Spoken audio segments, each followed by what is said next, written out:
നമ്മുടെ കയ്യിൽ നല്ലൊരു വേദം, നമ്മുടെ കയ്യിൽ ആരുടെ മുമ്പിലും എടുത്തു പറയാൻ പറ്റുന്നൊരു പ്രവാചകൻ, നമ്മുടെ കയ്യിൽ ആരുടെ മുമ്പിലും തെളിയിക്കാൻ പറ്റുന്നൊരു ദൈവവിശ്വാസം, ഇതെല്ലാം ഉള്ളൊരു മതം ലോകത്തെവിടെ? നമ്മുടെ അള്ളാഹുവിനെ കുറിച്ചുള്ള വിശ്വാസം ഏത് ശാസ്ത്രീയ ലോകത്തിന് മുമ്പിലും പറയാം, ഒരാൾക്കും അത് ഔട്ട്ഡേറ്റഡ് ആണെന്ന് പറയാൻ പറ്റൂല. നമ്മുടെ നേതാവിന് ലോകത്ത് ഏത് ആധുനികന്റെ മുമ്പിലും അവതരിപ്പിക്കാം. നബി സല്ലല്ലാഹു അലൈഹി വസല്ലം തങ്ങളുടെ ജീവിതമോ ചരിത്രമോ രീതികളോ ഭാവങ്ങളോ ഒന്നും ഈ കാലഘട്ടത്തിന് പറ്റൂല എന്ന് പറയാൻ പറ്റില്ല. നബി സല്ലല്ലാഹു അലൈഹി വസല്ലം തങ്ങൾ ലോകത്തെ അതിജയിക്കുന്ന പ്രവാചകനാണ്. വേദങ്ങൾ മുഴുവനും ഒരു ഭാഗത്ത് മാറിക്കിടക്കുമ്പോൾ നമ്മുടെ കയ്യിലുള്ള വേദമാകുന്ന ഖുർആൻ ആരുടെ മുമ്പിലും അഭിമാനത്തോടെ എടുത്തു പറയാൻ പറ്റുന്ന ഖുർആനാണ്.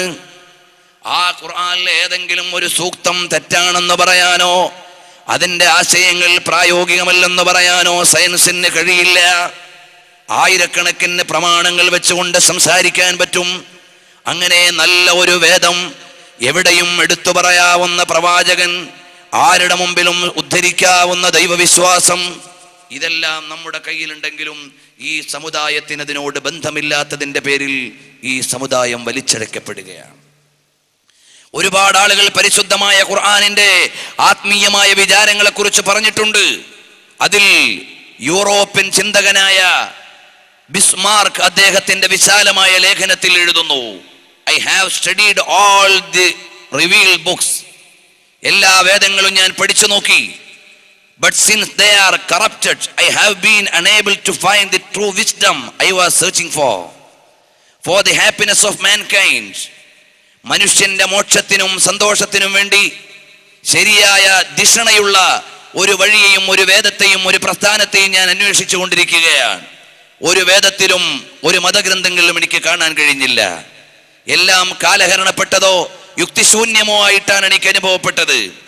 എന്നാൽ then I saw that the Quran of Muhammad sallallahu alaihi wasallam, Muhammad നബി സല്ലല്ലാഹു അലൈഹി വസല്ലം തങ്ങൾ കൊണ്ടുവന്ന ഖുർആൻ ഞാൻ പഠിച്ചു, പരിശോധിച്ചു നോക്കി. അപ്പോഴാണ് was for superior to all the other books, എല്ലാ വേദങ്ങളെക്കാളും ഉന്നത ശ്രേണിയിൽ നിൽക്കുന്ന വേദഗ്രന്ഥമാണ് ഖുർആൻ. I found wisdom that will serve man's happiness like this, such a work cannot be the work of man. മനുഷ്യനാൽ രൂപപ്പെടാത്ത എന്നാൽ മാനുഷികതയ്ക്ക് മുഴുവനും മോചനം നൽകാൻ പറ്റുന്ന വിശുദ്ധ വേദമായി ഞാൻ അതിനെ കാണുകയാണ്.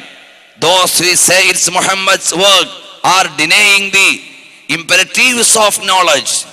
ഇത് മുഹമ്മദ് നബിയുടെ രചനയാണെന്ന് പറഞ്ഞാൽ അതിൽ കിടക്കുന്ന വിശാലമായ വിജ്ഞാനത്തെ നിഷേധിക്കലായി പോകും. അതുകൊണ്ട് നമുക്ക് പറയാം, the Quran is self evidently the word of God. സ്വയമായി അത് പ്രമാണവൽക്കരിക്കുന്നു, അത് തെളിവായി നമുക്ക് നൽകുകയാണ്. ദൈവത്തിന്റെ വചനമാണെന്ന് പറയാൻ ഖുർആനിലെ വിജ്ഞാനങ്ങളെ മാത്രം വിലയിരുത്തിയാൽ മതി. അത്രയും പ്രൗഢമായ ഖുർആനാണ് മുഹമ്മദ് നബി സല്ലല്ലാഹു അലൈഹി വസല്ലം തങ്ങൾ അവതരിപ്പിച്ചത്. ഇത് കേവലം ഒരു യൂറോപ്യൻ ഫിലോസഫറുടെ വാചകമാണ്. ആയിരക്കണക്കിന് വചനങ്ങൾ ഇതുപോലെ ഉദ്ധരിക്കാൻ കഴിയും. ഇത്രയും ഉന്നതമായ ഒരു ഗ്രന്ഥം നമ്മുടെ കയ്യിലുണ്ട്. ആരുടെ മുമ്പിലും ഏത് ശാസ്ത്രത്തിന്റെ മുമ്പിലും അതിജയിക്കാൻ പറ്റുന്നൊരു ദൈവവിശ്വാസം നമ്മുടെ കയ്യിലുണ്ട്. ആരുടെ മുമ്പിലും അവതരിപ്പിക്കാൻ പറ്റുന്ന അതുല്യനായ ഒരു പ്രവാചകൻ നമ്മുടെ കയ്യിലുണ്ട്. പക്ഷേ ഇതെല്ലാമുള്ള നമ്മെ സംബന്ധിച്ചിടത്തോളം അഭിമാനത്തോടുകൂടി പുതിയ ലോകത്തെ അതിജയിക്കാൻ നമുക്ക് കഴിയുന്നില്ല. കാരണം ഇസ്ലാം നിർദ്ദേശിക്കുന്ന അടിസ്ഥാന മൂല്യത്തെ നമ്മൾ അവഗണിച്ചു പോയി. ആ അടിസ്ഥാന മൂല്യമാണ് അൽ ഈമാൻ. ഈമാനികമായ വളർച്ചയ്ക്ക് ആവശ്യമായ വഴികളെ മുഴുവനും ആമം വെച്ച് പൂട്ടിക്കളഞ്ഞു. അതിലേക്ക് കടന്നു വരാൻ പുതിയ തലമുറയ്ക്ക് കവാടങ്ങളില്ല. പുതിയ തലമുറ ലോവർ കിൻഡർ ഗാർട്ടന്റെ ഇംഗ്ലീഷ് സംസ്കാരത്തിലേക്ക് കാലെടുത്തു വെക്കുകയാണ്. ഉമ്മാന്റെ പള്ളയിൽ നിന്ന് ജനിച്ചു വീഴുന്നത് പ്ലേ സ്കൂളിലേക്കാണ്. മടിത്തട്ടിൽ നിന്ന് ചാടിപ്പോകുന്നത് LKGയിലേക്കാണ്.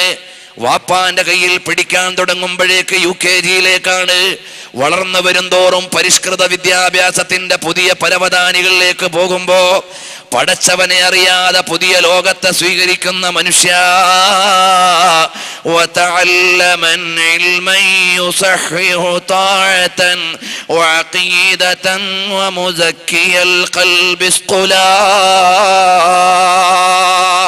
വിജ്ഞാനത്തിന്റെ വഴികളെ എങ്ങനെ ചിട്ടപ്പെടുത്തണമെന്ന് പഠിപ്പിച്ച മതമാണ് ഇസ്ലാം. അള്ളാഹുവിനെ അറിയുമ്പോഴാണ് നീ മോക്ഷത്തിന്റെ വഴിയിലേക്ക് കടക്കുക. അള്ളാഹുവിനെ അറിയാനുള്ള മാർഗം ഏതാണ്? വതഅല്ലമൻ ഇൽമൻ യുസഹിഹു ത്വാഅതൻ വഅഖീദതൻ വമുസക്കിയൽ ഖൽബി സ്ഖുലാ. നീ ഏതു വിജ്ഞാനമാണ് പഠിക്കേണ്ടത്? മോഡേൺ ബയോളജി ആണോ? അഡ്വാൻസ്ഡ് എഞ്ചിനീയറിംഗ് ആണോ? മോഡേൺ സയൻസ് ആണോ നീ പഠിക്കേണ്ടത്? അതെല്ലാം നിർമ്മാണപരമായി ലോകത്തിന് ആവശ്യമാണ്, നിഷേധിക്കുകയല്ല. പക്ഷേ അടിസ്ഥാനപരമായി നിനക്ക് വേണ്ടത്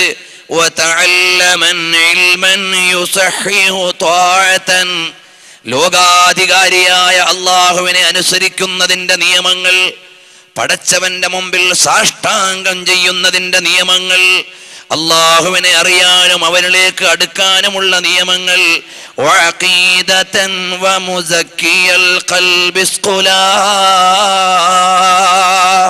ശരിയായ വിശ്വാസത്തിന്റെ തലമേതാണ്? ശരിയായ കർമ്മത്തിന്റെ വഴി ഏതാണ്? ശരിയായ ആത്മാവിനെ പാകപ്പെടുത്താനുള്ള മധുരമുള്ള വിജ്ഞാനം ഏതാണ്? ഈ വിജ്ഞാനങ്ങളാണ് നീ അടിസ്ഥാനമായി പഠിക്കേണ്ടത്. 3 ക്വാളിറ്റീസ് ആണ് നിന്റെ വിജ്ഞാനത്തിന് വേണ്ടത്. ഒന്നാമത്തത് നിന്റെ ആരാധനയെ അന്യൂനമാക്കണം. രണ്ടാമത്തത് നിന്റെ വിശ്വാസത്തെ വിമലീകരിക്കണം. മൂന്നാമത്തത് നിന്റെ ആത്മാവിനെ ആത്മീയതയുടെ ബോധമണ്ഡലമാക്കി മാറ്റണം. ഇത് 3ഉം ഉണ്ടാകുമ്പോഴാണ് നിന്റെ വിജ്ഞാനം ശരിയായി മാറുക. ആധുനിക വിദ്യാഭ്യാസം നമുക്കത് നൽകുന്നില്ല. നമ്മുടെ മക്കൾ കോളേജിലേക്ക് പോകുന്നു, സിദ്ധാന്തങ്ങൾ പഠിക്കുന്നു, നിയമങ്ങൾ പഠിക്കുന്നു, ഇക്വേഷൻസ് പഠിക്കുന്നു, തിയറികൾ പഠിക്കുന്നു, പ്രാക്ടിക്കലുകൾ ചെയ്യുന്നു. പക്ഷേ അവർ അള്ളാഹുവിലേക്ക് അടുക്കാനുള്ള വിജ്ഞാനം അവർക്ക് ലഭിക്കുന്നില്ല. അതുകൊണ്ട് എൻ്റെ പുതിയ തലമുറയിലെ രക്ഷിതാക്കളോട് പറയട്ടെ, ഉമ്മമാരെ, നമ്മുടെ മക്കൾ പഠിക്കേണ്ട അടിസ്ഥാനപരമായ വിജ്ഞാനം ഏതാണ്? അവർ അള്ളാഹുവിലേക്ക് അടുക്കാനുള്ള ഇൽമാണ്. ഹാദിസ്സലാസതു ഫർളു ഐനിൻ ഫഅരിഫൻ വഅമൽ ബിഹാ തഹ്സുൽ നജാതുൻ വഅതിലാ. മോനെ, നീ പഠിക്കൽ നിർബന്ധമുള്ള വിജ്ഞാനം ഇതാണ്.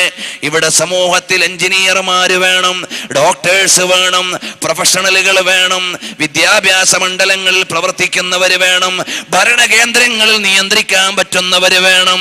അതെല്ലാം സാമൂഹികമായ ബാധ്യതയാണ്. പക്ഷേ ഓരോ വ്യക്തിക്കും അനിവാര്യമായി വ്യക്തിപരമായ നിർബന്ധം ഏതാണ്? അവൻ അള്ളാഹുവിനെ അറിയാനുള്ള വിജ്ഞാനം നേടണം. അല്ലാതെ നിനക്ക് പടച്ചവനിലേക്ക് ചേരാൻ സാധ്യമല്ല. ഈ ഒരു വൈജ്ഞാനിക ബോധമാണ് സമുദായത്തിൽ വളർന്നു വരേണ്ടത്. ഈ തഖ്വയിൽ അധിഷ്ഠിതമായ ജീവിതം വരുമ്പോഴേ ഈമാനികമായ പ്രഭാവം വരൂ. നിങ്ങൾ മനസ്സിലാക്കണം, തബഖാത്തുൽ ഹനാബിലയിൽ രേഖപ്പെടുത്തുന്നത് കാണാം. അബ്ദുൽ ഗനിയുൽ മഖ്ദിസി റളിയല്ലാഹു അൻഹുവിനെ കുറിച്ച് പറയുകയാണ്, ബൈത്തുൽ മുഖദ്ദസിന്റെ സമീപത്ത് മഹാനവറുകളെ ജയിലിലടച്ചു ലോകപ്രസിദ്ധനായ ഹദീസ് പണ്ഡിതനാണ്. മഹാനവറുകളെ ജയിലറയിലേക്ക് തള്ളി. ഒരുപാട് ആളുകൾ അവിടെ ജയിലിൽ കിടക്കുന്നുണ്ട്. മഹാന്മാരായ നമ്മുടെ പണ്ഡിതന്മാർ അകാരണമായി ജയിലറകളിൽ കഴിഞ്ഞിട്ടുണ്ട്. ഭരണകൂടത്തിന്റെ ഭീകരത കൊണ്ട് താൽക്കാലികമായ ന്യായങ്ങൾക്ക് വേണ്ടി നിന്നു കൊടുക്കാത്തതിന്റെ പേരിൽ, ഭരണകൂടത്തിനൊപ്പിച്ച് ഫത്വ കൊടുക്കാത്തതിന്റെ പേരിൽ, ഉമറാക്കളുടെ ചൊൽപ്പടിക്ക് നിൽക്കാത്തതിന്റെ പേരിൽ ആലിമീങ്ങൾ പലരും ജയിലറകളിൽ കഴിഞ്ഞിട്ടുണ്ട്. മഹാനായ അഹ്മദ് ബിൻ ഹംബൽ റളിയല്ലാഹു അൻഹുവിനെ പോലെ, ഇമാം ഹാഫിദ് സുയൂത്തി റളിയല്ലാഹു അൻഹുവിനെ പോലെ മഹാന്മാര് പലരും കഴിഞ്ഞിട്ടുണ്ട്. പക്ഷേ മഹാനായ മുഹദ്ദിസ് ബഹുമാനപ്പെട്ട ഇമാം അബ്ദുൽ ഗനിയുൽ മഖ്ദിസി റളിയല്ലാഹു അൻഹു പറയുകയാണ്, മഹാനവറുകളെ കൊണ്ടുപോയി ഇസ്ലാമികമായ ന്യായത്തിന് വേണ്ടി നിലകൊണ്ടതിന്റെ പേരിൽ മഹാനവറുകളെ ജയിലിൽ അടയ്ക്കുന്നു. മഹാനവറുകളുടെ കയ്യിലുള്ള വിജ്ഞാനം ഏതാണ്? അള്ളാഹുവിനെ അറിയുന്ന വിജ്ഞാനമാണ്. പാതിരാവിന്റെ പഴുതിൽ എഴുന്നേറ്റുകൊണ്ട് പടച്ചവന് മുമ്പിൽ സാഷ്ടാംഗചിത്തനായി കിടക്കുകയാണ്. മഹാനായ അബ്ദുൽ ഗനിയുൽ മഖ്ദിസി റളിയല്ലാഹു അൻഹുവിന്റെ ജയിലറകളിൽ കിട്ടിയ രാത്രി, ആ രാത്രിയെ വിനിയോഗിക്കുന്നത് എങ്ങനെയാണ്? അള്ളാഹുവിനെ ആരാധന ചെയ്യുകയാണ്. വലിയ ഹാളിൽ പരന്നു കിടക്കുന്ന തലത്തിന്റെ മൂലയിൽ നിന്നുകൊണ്ട് ബഹുമാനപ്പെട്ട അബ്ദുൽ ഗനിയിൽ മഖ്ദിസി റളിയല്ലാഹു അൻഹു നിസ്കരിക്കാൻ നിൽക്കുമ്പോഴാണ് അവിടെയുള്ള ജയിൽ പുള്ളികൾ മുഴുവനും നോക്കുന്നു. രാത്രി സമയമായപ്പോൾ ഈ മനുഷ്യൻ എന്താണ് ചെയ്യുന്നത്? പാതിരാവിന്റെ പഴുതിൽ നിന്ന് പടച്ചവനോട് സംഭാഷണം നടത്തുന്ന മഹാനായ അബ്ദുൽ ഗനി തങ്ങളെ എല്ലാവരും വീക്ഷിച്ചു കൊണ്ടിരിക്കുകയാണ്. രാവിലെ ആയപ്പോൾ പാറാവുകാരന്റെ അടുക്കലേക്ക് ജയിൽ പുള്ളികൾ മുഴുവനും വന്നിട്ട് പറയുകയാണ്, ഞങ്ങളെ ഈ ജയിലറയിൽ നിന്ന് അഴിച്ചുവിടൂ, ഞങ്ങൾ പോവുകയാണ്. ഞങ്ങൾ ജൂതന്മാരായിരുന്നു, ക്രൈസ്തവരായിരുന്നു, പക്ഷേ ഇനി ഞങ്ങളെ നിങ്ങൾക്ക് വിശ്വാസത്തോടെ പുറത്തേക്ക് വിടാം. ഞങ്ങൾ